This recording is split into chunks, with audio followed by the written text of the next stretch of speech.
मंच पर विराजमान आपके लाडले विधायक बड़े भाई आदरणीय अतुल जी प्रधान साहब, सभी अतिथिगण व विधानसभा क्षेत्र के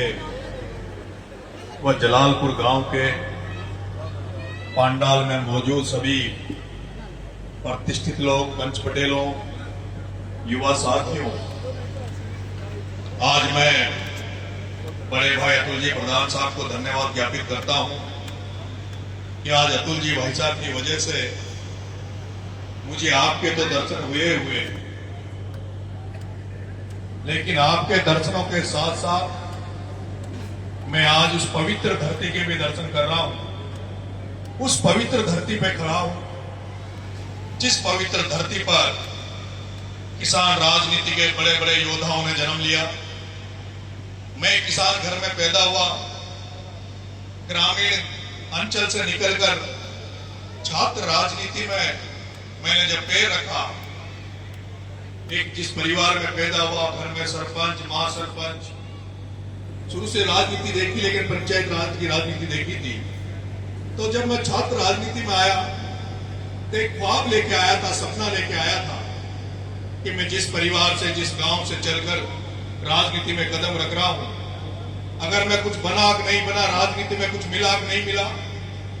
लेकिन मैं बड़ा होकर अपने आप को किसान नेता कहलवाना चाहता हूं। ऐसा कर्म करूं, ऐसा काम करूं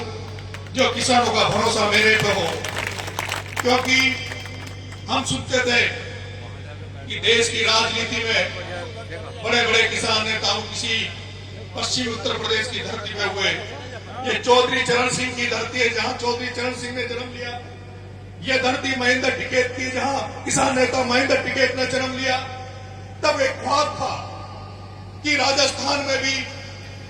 राजनीति में अपना एक ऐसा ओहदा बनाओ जो राजस्थान की राजनीति में भी किसान नेता के नाम पे जाना जाओ। यह वो धरती है जहां चौधरी चरण सिंह ने जन्म लिया, महेंद्र टिकैत ने जन्म लिया, और यहां से ही एक ही नेता स्वर्गीय राजेश जी पायलट साहब, जिनका जन्म तो इसी धरती पे हुआ, लेकिन जिन्होंने राजस्थान में अपनी कर्म स्थली बनाई, जो भी किसान नेता के नाम से जाने गए। आज मैं उस धरती पर आपके दर्शन करने आया हूं, उस धरती को नमन करने आया हूं, जिस धरती पर देश की आजादी के लिए, जिस धरती पर मंगल पांडे ने अपना देश की आजादी के लिए अपने प्राण न्यौछावर कर दिए,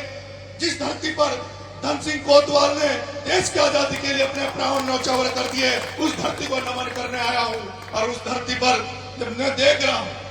हम यहां सुनते रहते हैं, जब राजनीति में आए हैं तो जिन नेताओं के हम उदाहरण पेश करते हैं, चौधरी चरण सिंह जी ने कहते थे कि किसानों का भला जब तक नहीं हो सकता, जब तक किसान का एक पैर खेत की मेड़ पर और एक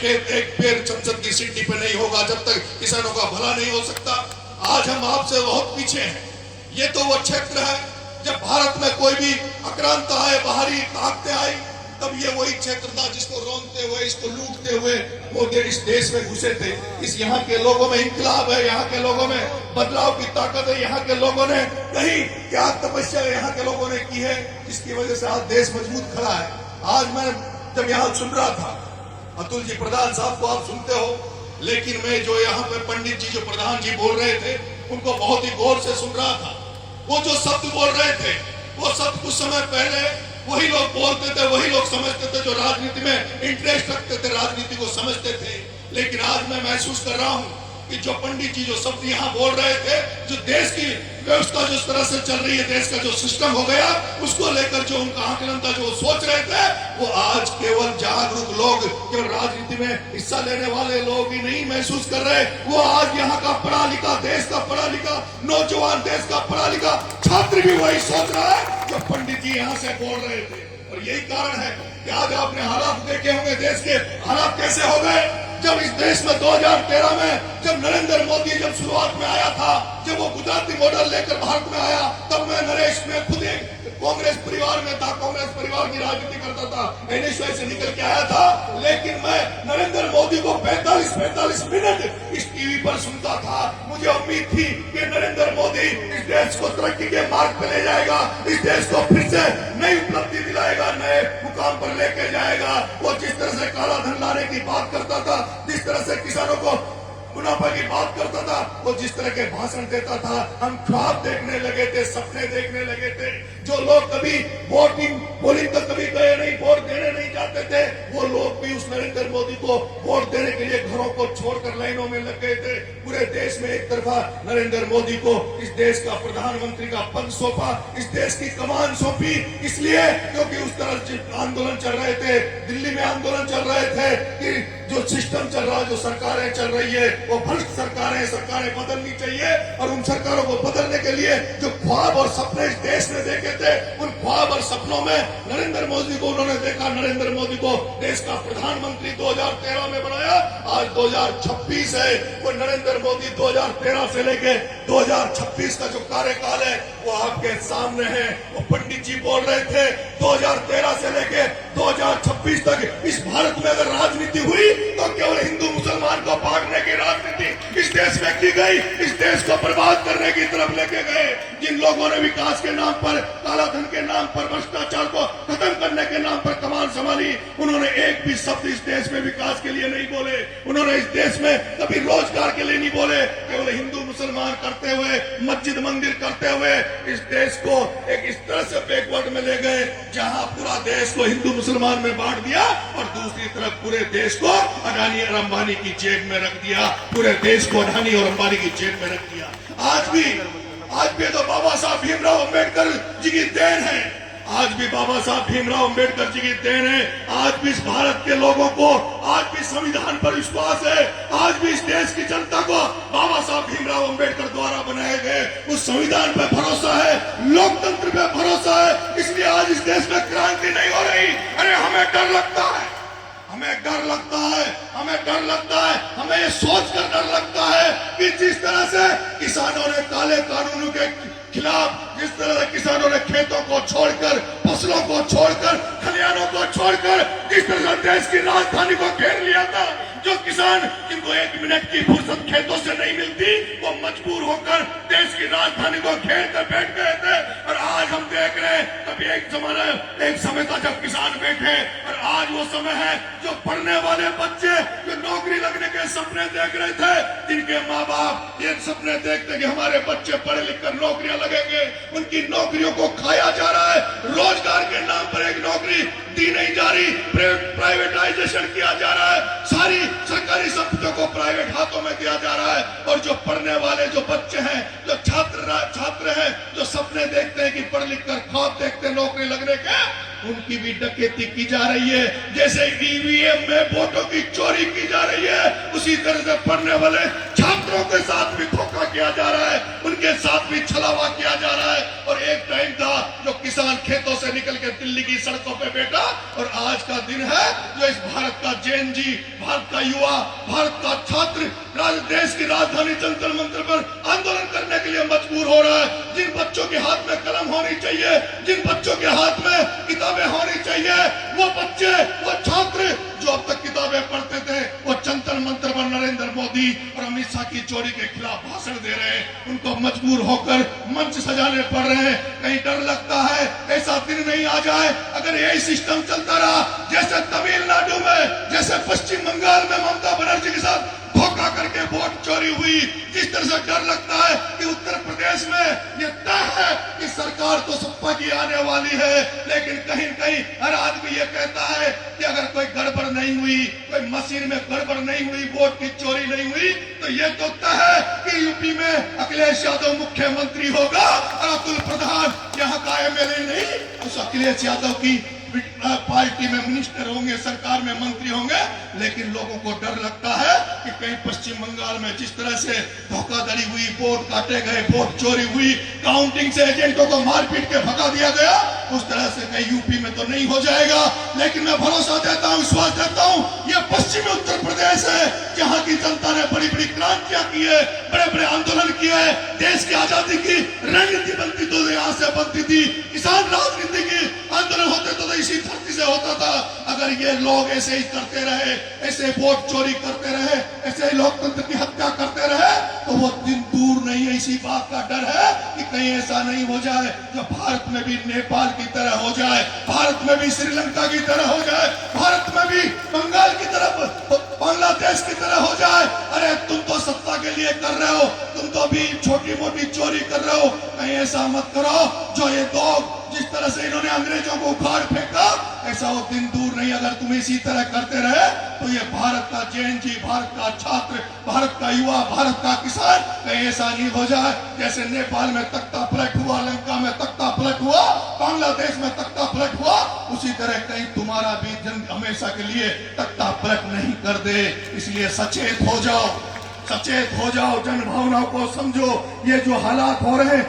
डीजल पेट्रोल की जो कीमतें बढ़ रही है, किसानों को भाव नहीं मिल रहे, किसानों को जिन खाद की जरूरत पड़े तो खाद ना मिले, डीजल पेट्रोल महंगा हो जाए। मैं हालात देख रहा हूँ, मैं तो राजस्थान से आता हूँ, हमारे यहाँ तो जितनी हरियाली मैं आपके यहाँ देख रहा हूँ, इतनी हरियाली हमारे यहाँ तो सर्दियों में भी नहीं होती। हमारे यहाँ जो सर्दियों में खेत लहराते हैं, फसलें होती है, उस समय भी इतनी हरियाली नहीं होती जितनी हरियाली मैं यहाँ देख रहा हूँ, जितनी संपन्नता यहाँ देख रहा हूँ। और मैंने देखा है, क्योंकि मैं यहाँ क्यों आया हूँ,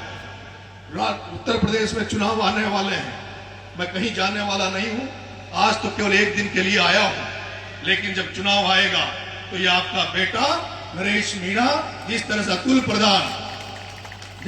प्रधान आपसे वोट मांगेगा, नरेश मीणा भी अतुल प्रधान की तरह ही घर घर जाके भीख मांगूंगा, एक एक व्यक्ति से अतुल प्रधान के लिए वोट मांगूंगा। और वोट क्यों मांगूंगा, वोट क्यों मांगूंगा अतुल प्रधान के लिए, मैं क्यों आया हूं? अरे जब नरेश मीणा आपका ये बेटा जब राजस्थान में जब सरकार के खिलाफ आवाज उठा रहा था, वहां की भारतीय जनता पार्टी के खिलाफ, जब आपका बेटा लड़ाई लड़ रहा था, 7 बच्चे एक स्कूल की बिल्डिंग गिरने से 7 बच्चे गरीबों के दब गए, उनके लिए जब आंदोलन कर रहा था तो मुझे जेल में डाल दिया गया। वोटिंग के टाइम पे एसडीएम फर्जीवाड़ा कर रहा था, उसके तमाचा मारा, तमाचा मारने पे 323 341 का मुकदमा लगता है। लेकिन जैसे उस कलेक्टर के थप्पड़ मारा, आपके बेटे को वहां की बीजेपी की सरकार ने 8 महीने जब जेल में डाल दिया था, तो एक उत्तर प्रदेश का विधायक जिसको ना मैं कभी जानता था ना वो मुझे जानता था, लेकिन उस आपके बेटे अतुल प्रधान ने जब उसने मेरा दुख दर्द देखा, उस अतुल प्रधान ने जब आपके बेटे नरेश मीणा का दुख दर्द देखा, मेरे परिवार का दुख दर्द देखा, और उस दुख दर्द के बाद इन्होंने एक फेसबुक पे पोस्ट मेरे पक्ष में डाली। उसके बाद में जब मेरे परिवार वाले संकट में, जब 8 महीने मुझे जेल में डाल दिया था, जमानत नहीं हो रही थी, लाखों लोग सड़कों पे आंदोलन कर रहे थे, उस समय मेरे परिवार को संबल देने, मेरे परिवार को ताकत देने, उनको हिम्मत बंधाने अगर कोई गया तो इस उत्तर प्रदेश से 400 किलोमीटर 500 किलोमीटर आपका बेटा अतुल प्रधान मेरे परिवार को संबल देने गया, मेरे परिवार को ताकत देने गया। मैं जब जेल से निकला मैंने पूछा कौन है अतुल प्रधान, क्यों आया है, कैसे आया है, मैं पहले समझ नहीं पाया। कई बार मेरी मदद करके आए,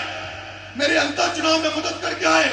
लेकिन मैंने एक वीडियो इनका देखा यूट्यूब पे, जब इनका वीडियो देखा तब मुझे समझ में आ गया कि जो पीड़ा नरेश मीणा तेरे अंदर है, जो दुख दर्द गरीबों के लिए, कमजोर लोगों के लिए जो दुख दर्द तेरे अंदर है, अतुल प्रधान के अंदर उससे भी 1000 गुना ज्यादा दुख दर्द भरा हुआ है। जब मैंने इनका यूट्यूब पे चैनल पे देखा कि किस तरह से इनका बचपन गुजरा है, जो व्यक्ति बचपन में आया उसके पहले माँ बाप को मार दिया जाए, हत्याएं कर दी जाए, जिसने जन्म से संकट देखे हो, जिसने दुख दर्दों में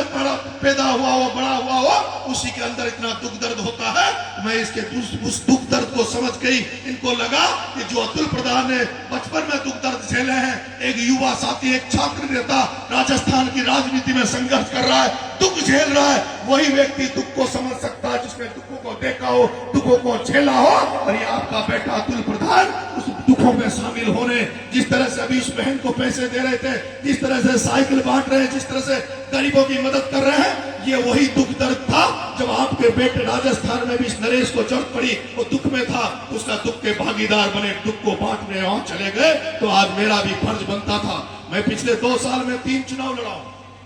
मैं पिछले 2 साल में 3 विधानसभा के चुनाव लड़ा हूं, विधानसभा के 3 चुनाव लड़ा, अलग अलग सीटों से लड़ा। एक बार मैं 2023 के आम चुनाव में छपरा से चुनाव लड़ा निर्दलीय के रूप में, किसी पार्टी ने मुझे टिकट नहीं दिया, छात्र राजनीति में पार्टी में थे, टिकट कोई देते नहीं थे, निर्दलीय आपका बेटा लड़ा, 53,000 वोट छपरा में आए। फिर राजस्थान में एक उपचुनाव हुआ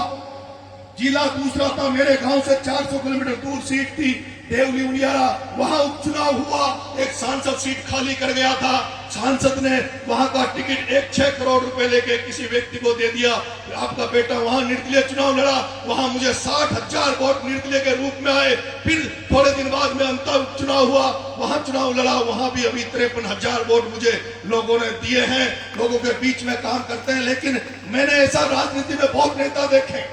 राजनीति में बहुत नेता देखे, बहुत नेताओं के सानिध्य में रहा हूं, लेकिन ऐसा संघर्षशील,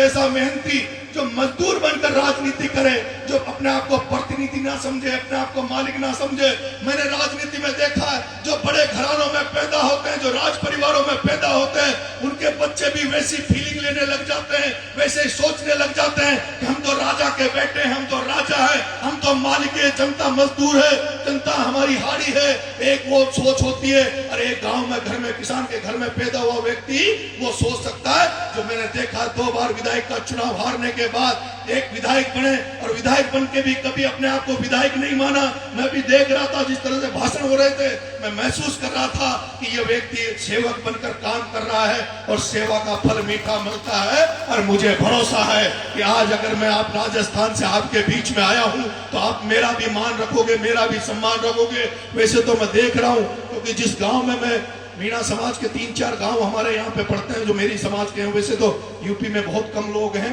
लेकिन वो 3-4 समाज जहाँ की, उनकी सारी रिश्तेदारी जो है वो हमारे जयपुर अलवर में थी, और हमारे रिश्ते में पड़ते हैं, उनकी गोत्र हमसे मिलती है।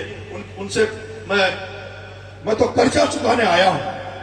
मैं तो अतुल जी भाई साहब का कर्जा चुकाने आया हूं। कितना सफल होऊंगा, कितना नहीं होऊंगा, लेकिन दिल में इच्छा है कि ब्याज सहित कर्जा इनका चुकाऊं। मुझे भरोसा वो तो मेरी बात का पूरा मान रखेंगे, लेकिन आप भी इस बेटे की बात को सुनकर, इस बेटे की बात के वचन को सुनकर आप भी मदद करेंगे। और पूरा भरोसा है